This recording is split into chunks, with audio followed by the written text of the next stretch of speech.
গ্রামের এক কোণায় একটি পুরনো ধ্বংসপ্রায় বাড়ি বহু বছর ধরে পরিত্যক্ত হয়ে পড়ে আছে। লোকজন বলে ওটা একটা অভিশপ্ত বাড়ি।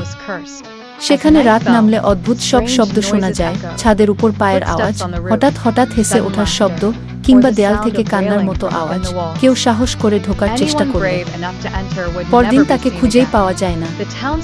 লোকেরা ভয় পায়, কেউই আর সাহস করে না ওদিকে যেতে।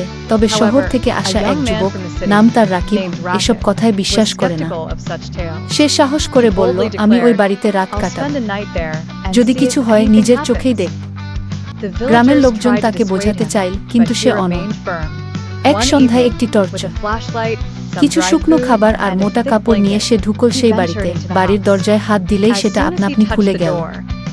ভিতরে ধুলোয় ভরা আসবাবপত্র, মাকড়সার জাল আর ঘন অন্ধকার।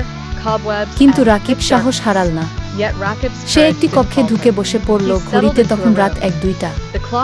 হঠাৎ একটা ঠান্ডা হাওয়া বইল ঘরের ভিতর দিয়ে, যেন কেউ কানে কানে ফিসফিস করে বলল, চলে যাও। রাকিব ভয় পেয়ে গেলেও নিজেকে সামলাল। কিন্তু ঠিক তখনই দরজাটা নিজে নিজেই বন্ধ হয়ে গেল। বাতি নিভে গেল, আর দেয়ালে রক্তে লেখা লেখা দেখা গেল, তুমিও ফিরবে না।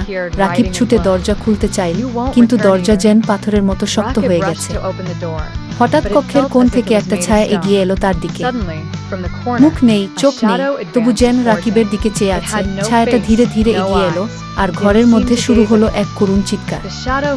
রাকিব চোখ বন্ধ করে বসে পড়ল মাটিতে, শুধু বলল, আমি চলে যাব, দয়া করো। যখন সে আবার চোখ খুলল, তখন সে ছিল গ্রামের মন্দিরের সামনে, গা ভর্তি কাদা আর কাপড় ছেঁড়া। গ্রামের লোকজন তাকে ঘিরে ধরেছে।